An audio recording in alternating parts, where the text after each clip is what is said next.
YouTube, welcome to the channel. My name is Jason. Here on this channel, I do a lot of product and food reviews. So if that's something you're into, please hit that subscribe button if you haven't already done so. Today, we're gonna be checking out microphones.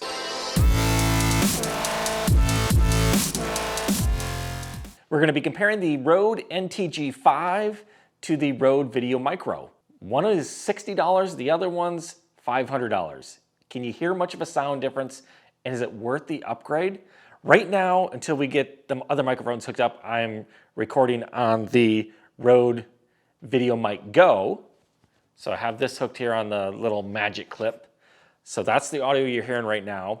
So for the last several months, I've been using the Rode VideoMicro as my main studio mic. I have a boom up here, and I just put it right up here out of sight, and I'd be recording my audio on there. $60, super cheap, but I haven't been super thrilled with the audio. I've been happy with it, but I finally decided, you know what? I've been hearing a lot about the Rode NTG5, how good it is. So I decided to just go ahead and spend the money, $500. So here's that mic. So now this will be up on a boom. So I was hoping my audio sound increases quite a bit with this. Again, $500 for this, $60 for this. So if you're in the market, you want to do videos or shooting YouTube videos or maybe podcast or whatever you're doing, and if you're trying to decide how much money you need to spend on a microphone, we're going to compare $60 compared to $500.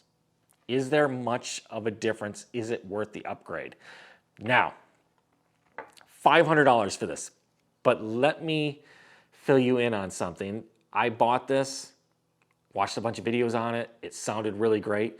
A lot of people weren't really coming out and saying everything that you need for this microphone. This one here, so the Rode VideoMicro, you can plug right into your camera. I have the EOS RP.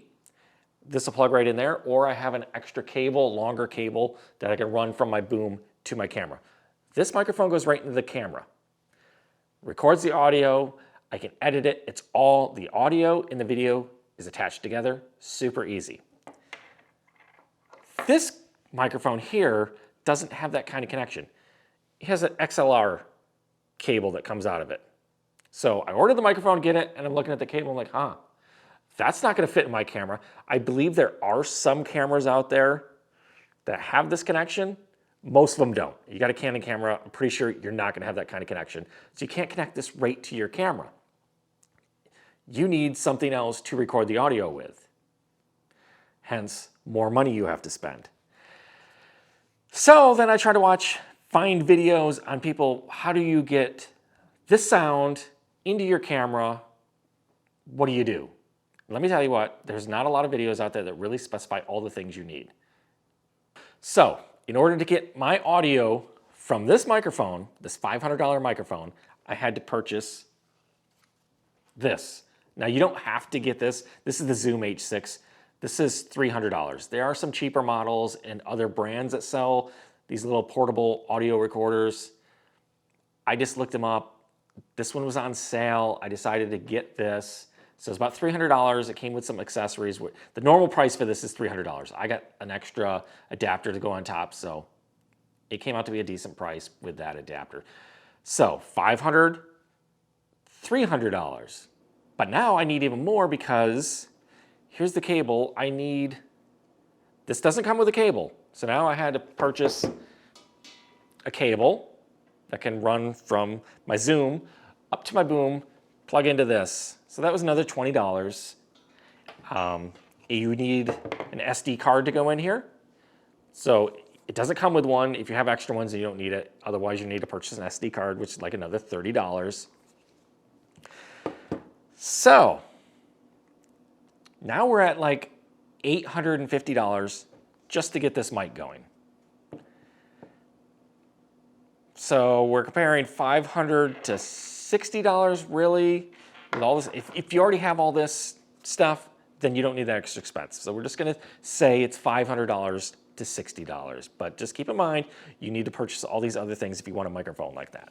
So we are gonna test the difference between these two. Like I said, I've been using this, I've been happy with it. I just decided to upgrade and I'm hoping it really makes a difference in my audio. Now I just got this, so I'm sure there's gonna be a lot of tweaks I'm gonna do with it and be able to get the audio. And I'm in a very large room.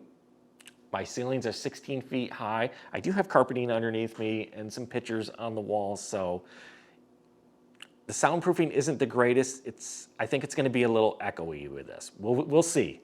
So let's go ahead and hook these microphones up, get off this Rode VideoMicro, and see how these are. Okay, so I got both of my microphones up there, so we are gonna go ahead and switch over and get off the audio off this Rode VideoMic Go, and I think we're gonna go ahead and do the Rode VideoMicro first. Okay, so right now you're hearing audio from the Rode VideoMicro, and I'm trying to hook both these up to the boom. So the NTG5 is a little longer, so it's actually a little closer. So I'm gonna try to get up here a little closer to the Rode VideoMicro where maybe you'd hear it if I was by it. So it's about that far above the line right here where you can't see. The NTG5 is literally right here, just out of frame. So VideoMicro is a little farther up. So this is the sound from a $60 microphone. Now let's switch over to the $500 NTG5. Now we're on the $500 NTG5. So you can hear a difference in sound. Like I said, this microphone's a little closer to my face because it's longer, but $500 versus $60. And let me get up here a little closer to it. So this is the $60 mic. Now, if I was recording with just the $60 Rode VideoMicro, I would have the boom lowered so it would be closer. So this would be me a little closer to the micro. Now back to the NTG5. So can you hear a difference in sound from the $500 mic versus the $60 mic? I'm sure you do. Now the question is it worth the price? Like I said, that's $500 mic. I had to spend another $300 for the Zoom H6 and the cable, so it came to almost like another $850. I mean, so it came to about a total of $850 total to get this microphone. Now I did do a video earlier where I used this microphone on it and I did hear some echoing. I don't know if I had it too far away. Like I said, there's some tweaks I still got to work out with it, and maybe it's, again, I'm in a large room, it's a more powerful mic, so it's picking up these echoes. So I think eventually as I can somehow get this soundproofed a little better in here, maybe I'll get some better sound out of it.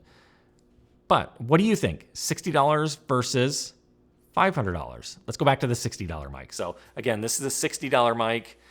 And if you're just starting off, or if you don't have a lot of money, like I said, I've been doing videos with this microphone for several months now, and I've been happy with it. I was using a little cheap lav mic that I had off Amazon, and I just didn't seem to like it because, you know, when it would rub against the shirt, you would hear a lot of ruffling and stuff in the videos. So I wanted something like this, a boom mic that would work a little better. Now again, you may be saying, well, what if I have two people? So let's move over here. Let's go back to, so this is on the Rode VideoMicro. So if I'm off of it a little bit, this is what my voice is going to sound. So you're going to sound better if right underneath it, but if you're kind of the side of either of these microphones. Now let's go to the NTG5 and see how this sounds. Me right underneath the microphone, me over to the side of it, this way from it, and going back over on this side. So if you're going to have multiple people sitting here, is a boom mic the best option for you? Or are you going to need two different mics? Maybe some lav mics? Again, up to you. You figure out what is your need. If you're just trying to decide between a $500 mic and a $60 mic, what would I recommend? I mean, if you're just starting, the $60 mic isn't bad. And it's easier to edit with. Like I said, that can plug right into my camera, which it is. And when you edit your video and your audio, it's all together super simple. Where going back over to the NTG5, now this audio is going to be recorded on a separate track, and I have to match those tracks with like a clap or something. And it just makes it a little bit more extra work you have to do. So is the audio worth the price and the extra work? Let me know in those comments below. What do you think of this? NTG5, Rode VideoMicro, which one do you like? Which one? I'm sure obviously the NTG5 is going to sound better, but is it going to sound $440 better? And I know you're probably saying, Jason, you didn't go into a lot of depth about these mics. I'm not a huge audio guy. I don't know all the technical sides to these microphones. There's a lot more videos out there if you want to go in depth on either of these and know the highs and lows, the decibels, all this ins and outs of these microphones. There's a lot better YouTubers out there that know more about these things. I'm just kind of giving you a little demonstration between spending this much money, spending that much money. How do they sound? What do they sound like? What's the difference between the two? So there you go. If you enjoyed this video, please smash that like button. If you're new here, please hit that subscribe button like I said at the beginning, and I will see you guys next time.